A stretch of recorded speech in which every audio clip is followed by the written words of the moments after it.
Tagumpay sa pananampalataya. Lumiliwanag ang buhay sapagkat ikaw ang gabay.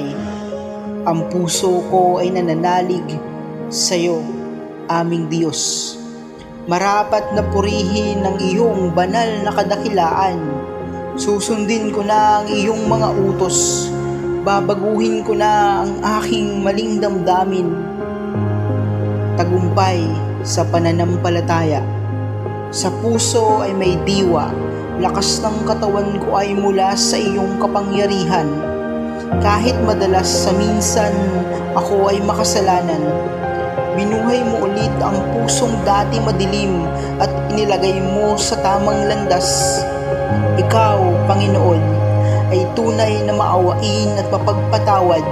Sa katulad kong nilimot ka at isinawalang bahala. Ngunit ako ngayon, ginising mo at pinapatawad. Sapat na nga ba ang purihin ka at ibigin sa pamamagitan ng mabubuting gawa? Walang yaman ang maitutumbas sa iyong pagkadakila. Unti-unti mong binabago ang lahat sa aking kaluluwa. Patawarin mo sana kung ako man ay nagkasala.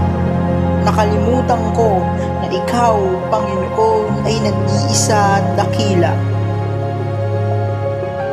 Hindi karera ang buhay, kaya hindi natin kailangan makipag-unahan para lang marating ang tagumpay. Mas maiging dumaan tayo sa tamang proseso para mas magaan sa pakiramdam ang buhay natin dito sa mundo. Kaya ngayon, pinagbubuti ko ang mga natitirang yugto ng aking buhay dito sa lupa. Pagkat alam ko sa panahon na itinakda, ako ay lilisan at mawawala.